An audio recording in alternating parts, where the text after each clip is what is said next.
Hello, and thank you for joining us today. This is Health Matters on Channels Television. I am Mary Alale Yusuf.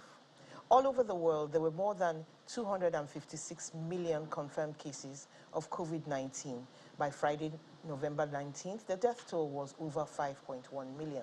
In Nigeria, there were more than 213,000 confirmed cases of COVID-19, but more than 206,000 people have recovered.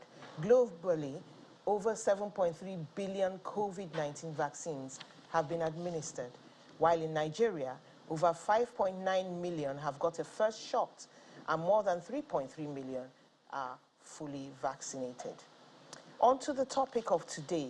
Cervical cancer is the fourth most common cancer among women worldwide and claimed the lives of more than 300,000 of them in 2018. Yet it is preventable and curable, according to experts. About a year into the pandemic, 194 countries came together with a resolve to eliminate cervical cancer. The World Health Organization says to achieve this goal, the incidence rate must be below 4 per 100,000 women. Joining me via Zoom from Enugu is a professor of obstetrics and gynecology and consultant obstetrician and gynecologist at the University of Nigeria Teaching Hospital, Enugu, Professor Cyril Dim. He is also a member of the WHO Director General's Expert Group for the Elimination of Cervical Cancer Initiative. You're welcome to the show, Professor Dim. Thank you, Mary.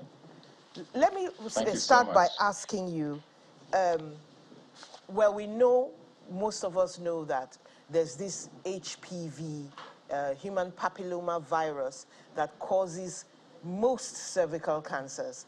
Now, who is prone to getting cervical cancer? We know they are women or girls, but what age group?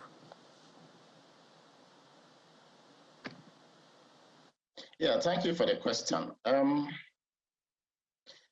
Cervical cancer is, let me put it this way, is a slow progressive cancer. In the past, they used to say it's commoner within the 40-year age group. But those things are changing now because we've seen it in younger people and we've seen it in older people. Okay? So the pattern we used to have in books are no longer as we used to see them. But what is established is that it's caused by human papilloma virus. So the oncogenic type, so the high risk types. Okay? And type 16 and type 18 cause over 70% of cervical cancers. And that's why the target they are targeted, or the vaccines target 2 of them, most importantly. So to answer your question, essentially every woman of reproductive age from 25 and above, that is sexually active, and 25 and above or 35 and above are prone to cervical cancer. Why did I say 25 or 35? Because infection with the human papilloma virus, it takes time for the virus to transform or to cause the transformation changes that can lead to cervical cancer. And you have the precancerous stage that can take up to 20 years before it can transform into cervical cancer. So it's a slowly progressive cancer, and that gives us the opportunity to prevent it and eliminate it. Thank you so much. Before I ask you the next question, we're being joined now from our Abuja studios by Dr. Philip Ekpe, who is also an obstetrician and gynecologist and the current Secretary General of the NMA. You're welcome to the show, Dr. Ekpe. Thank you very much. All right, so we'll let you settle in while I ask Professor Dim. Tell us about this strategy of elimination. Yeah, thank you so much. Last year, exactly the 17th of November last year, the WHO launched an ambitious an evidence-based global elimination strategy to eliminate cervical cancer from the world. Is a set of targets, actually 3 of them, with the end year of 2030. And the targets are 1, okay, they include vaccination, screening, and treatment. So the first one, which is vaccination, is that targets as vaccinating 90% of all girls aged 9 to 14. That is the first target by the year 2030. The second one is screening all women. 70% of women, at least twice, at age 35 and age 45 by the year 2030. And the third one is treating all 90% of precancerous lesions or cancerous lesions, 90% of them by the year 2030. WHO has found out that these evidence-based targets, if achieved by nations and sustained after that, that the cervical cancer will be a thing of the past by the end of the century.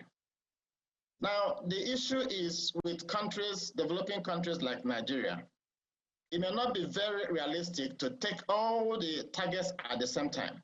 So we have to move from one step to the other.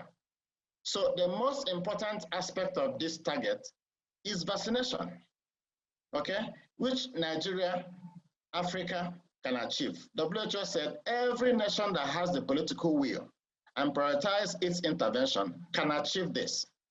Nigeria has a very effective primary health system that is experienced with vaccination. Last year, we kicked out polio. This year, we are vaccinating against COVID-19. So our primary health system has experience with vaccination. So that's why we're encouraging and advocating that we should start there. As we speak now, Nigeria has not incorporated HPV vaccination into its national immunization program. Meanwhile, 16 countries in Africa have done so. 3 out of those countries have even achieved 80% vaccination by the year 2019. Okay? So we need to start somewhere. We are doing something, but what we are saying, we need to accelerate that. If it's only vaccination we can achieve by the end of, but I'm sure we can do more. So if we start with HPV vaccination, it gives us the opportunity to be managing that and then scaling up other aspects of the strategy, which includes screening with high performance screening. Currently, what we use in Nigeria is more jump in here, Prof, and ask Dr. Ekpe a question. We're talking about girls, right, from 9 years old to 15 years old. That's like secondary school age. So it's not going to be a very cut and dried EPV sort of thing, normal elimination process like OPV vaccine, DPT, and those other ones that we take our children for. We're talking about secondary school age. So I want to ask you, are they going to set this thing up in secondary schools and boarding houses? Is that the plan? And also, what are the cost implications for those getting the vaccine? Is the plan for them to get it free, and how will that be done?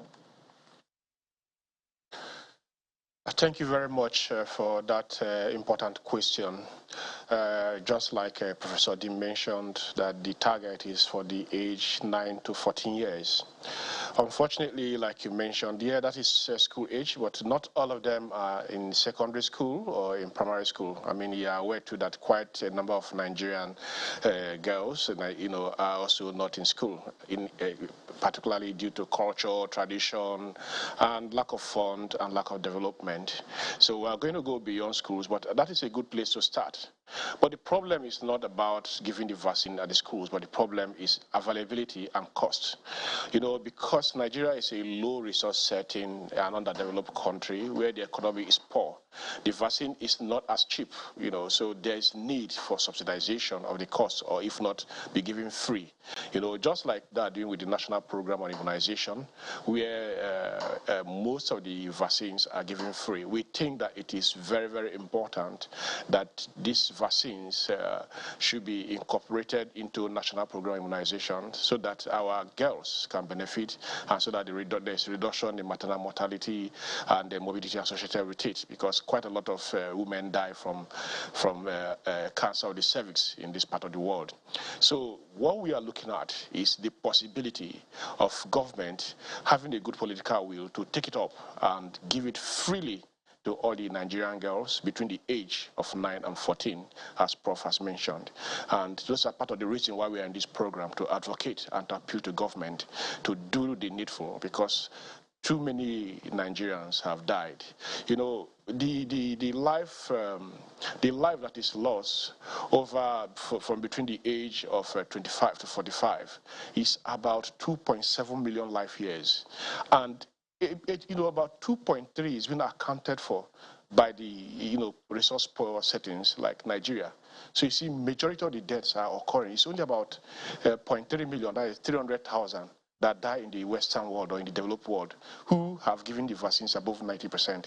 And so the advocacy is the most important one, is the availability and the ability to also afford the vaccine. The common man cannot afford it easily. These young school girls may not be able to afford it. So that is why we think the crux of the matter is that government should be able to make it available. Then, of course, the schools provides a good avenue for quick vaccination. But we have to go after the schools, then you go beyond the schools. You can even go into churches, into social organizations, and then go to the villages, especially using our traditional rulers and our socio-cultural settings to be able to target these girls between the age of 9 and 14. Thank you. Prof, let's say a young girl is vaccinated. She's 9 years old. What kind of side effects can she expect to feel? And when does she have to go for another vaccine, or is it a lifelong thing? Thank you for that question. Yes, the side effect due to the vaccine is just like any other vaccine. Okay, there's a local effect where you have pain at the jab site.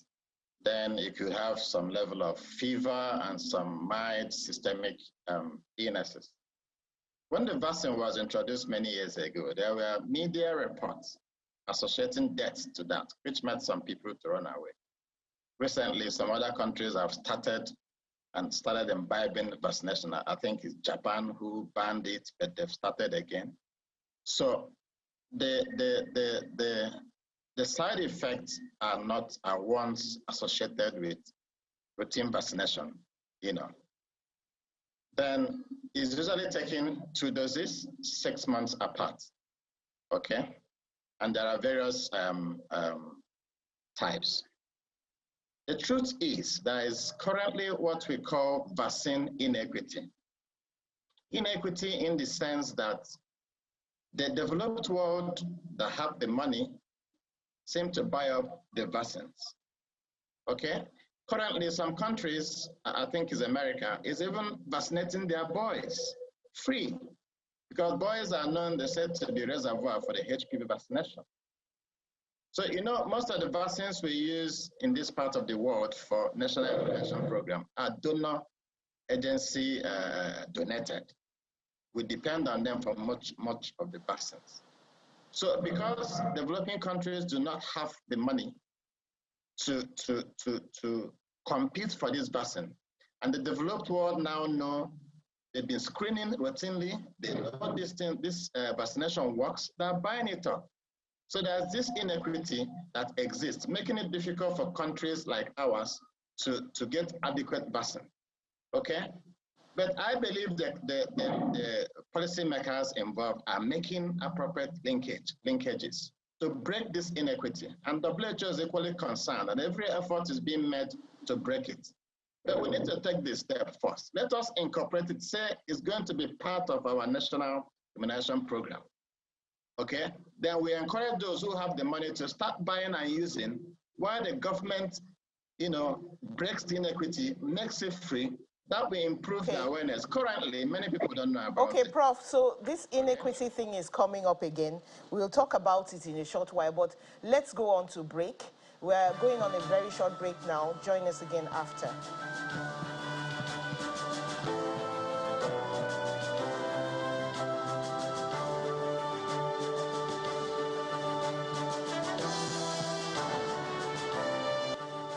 You are welcome back. We're talking about cervical cancer on Health Matters. Experts say it is preventable and treatable, a cancer. That's interesting. So let's go back to the discussion. Dr. Ekpe, I heard about boys receiving the vaccine. I mean, talk about inequity. Girls haven't finished getting it in these parts and boys are getting it somewhere else. But why will a boy get a vaccine when he doesn't have a cervix? Thank you. That is a very important question. Cervical cancer have been established as sexually transmitted because the implicating organism is a human papillomavirus, HPV, which if it's implanted in the cervix, it changes the cells of the cervix such that over time cancer could develop. How does the HPV gets implanted in the cervix? It's majorly through sexual intercourse. And so it was discovered that quite a lot of men are carriers of this HPV in their penis. So with that, it is seen that if the young boys are vaccinated with the HPV vaccine, the chances of being infected or carrying the HPV virus will be very reduced. As such, that will also reduce the transmission rate of human papillomavirus into the cervix, thereby eliminating the chances of the female or the woman getting HPV infection, which could ultimately, in some percentage, lead to cancer of the cervix if not prevented or treated on time. So that is why it is very, very important. Unfortunately, in our resource setting, in our developing country or underdeveloped country, we have to advocate first, for those who are primarily affected, which is the ladies, to first of all get the vaccine before you now begin to consider that of the male. But it is a very, very good program to have a consideration for males in the future. You can see that in countries where over 90% of that group mentioned by Prof, that is age 9 to 14 have been vaccinated, the incidence or of cancer of the cervix is highly reduced, and the number of persons dying from cancer of the cervix is also highly reduced compared to what we see in our part of the world. So it is also encouraging. That is the future. That is what we're looking forward to. That is not just going to be a vaccine meant for the young girl of 9 to 14, but also eventually that the young boy who may ultimately become the transmitter will also be vaccinated. As such, will reduce the chances of transmission. That is why it's important. That is why the Americans are doing it, and I'm sure the rest of the world will soon follow. Okay, Dr. Ekpe, let me quickly ask you. We know Please it's do. been established now that vaccines will prevent cancer. But are there other preventive methods besides vaccines? Why we wait for those vaccines? What can people do to reduce their chances of getting cervical cancer? Well, the baseline that we've mentioned is that we've established that human papillomavirus is sexually transmitted. So just like every other sexually transmitted diseases, all that prevention that is used to prevent them is applicable to that of the cancer to that of the HPV leading to cancer of the cervix. Thus, if we say, use of barrier contraception, particularly condom, male-female condom, we reduce it. Abstinence first is the first major thing, and promiscuity should be reduced. reduce. Also, smoking. Smoking is a major factor. It's been found there's an association between smoking and cancer of the cervix. So, unfortunately, our women don't smoke as much, as you see in the Western world. So, it's not a very strong factor here, but it's also a factor because with development, if females are beginning to smoke.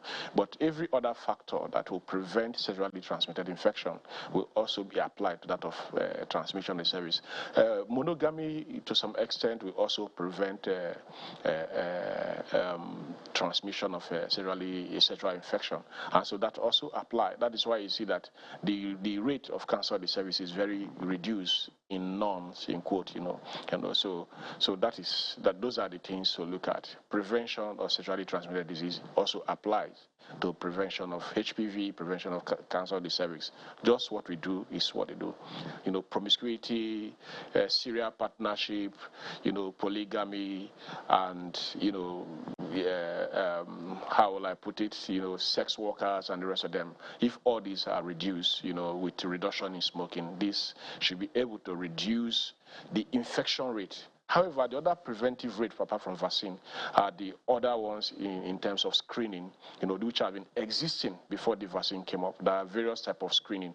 If you look at it, the cancer is actually cancer of the cervix. The whole process is quite, I can say, like Prof will put it, it's a kind of cancer because it doesn't just come all of a sudden. It gives time up to some 10 to 20 years before the full-blown cancer is developed. There's what they call a precursor stage or a precancerous stage where the cancer can be cured or prevented before it gets to that stage. And this is what the Western world, or the developed countries have been able to do, such that there are women of up to 90 to 80, above 90% are screened, and there are various forms of screening that could have, such that when those screenings are done, you're able to classify the stages of the pre-malignant lesions or precancerous lesion. What you see in the cervix. Remember, the cervix is open into the vagina, so it is a very good thing because you are able to assess the cervix, look at it, and able to even examine it, screen it, take something from the cervix, and easily check to know that, okay, are there things, I want to use the word lesion in that, or changes in that cervix that will predispose that woman, that we predict that woman will have cancer in the future, unlike the ovaries where you don't have such opportunity. So that is why screening is even very, very important. Why they took up that of vaccine is because it is less cumbersome. By the time you vaccinate this group of persons, they are now prevented, or they reduce the chances of being infected by HPV, which is going to lead to, which may lead to, to cancer of the cervix. So we're back to vaccines it takes again. about 18. We're back to vaccines again. So sorry, Just before we okay, close, but going back, I've just mentioned that screening is the other method of preventing cancer of the cervix, and there are several types of screening. And when you screen, there are conservative methods which you can use to treat the patient and cure the disease or prevent the chance Prof, of the let me disease quickly occurring. ask Prof one final question. Sir, I'm just wondering, are there other conditions that this vaccine can help eliminate or prevent besides cervical cancer? Yeah, that's a wonderful question. Thank you. See, there are what they call HPV-associated cancers. It means cancers that occur at the sites that are usually infected with HPV. These sites include the cervix, the anus, the oropharynx, the vagina, and some other areas. So, vaccination with human papilloma virus vaccine, not only prevents cervical cancer, it will prevent HPV associated cancers in these areas. That is one of the reasons why they're equally giving it to boys in the United States. Okay?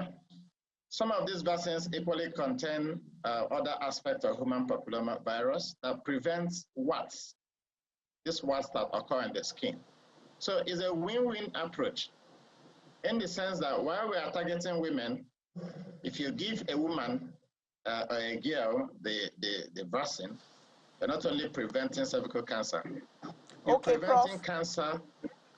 On that note, we really have to go. There is so much. Who could imagine that we had all this to talk about about cervical cancer? But thank you so much for coming to the program, Professor Cyril Dim and Dr. Philip Ekpe. Thank you so much for your thoughts and sharing your time with Nigeria and others. Thank you, viewers. Have a wonderful day. I am Mary Alale Yusuf.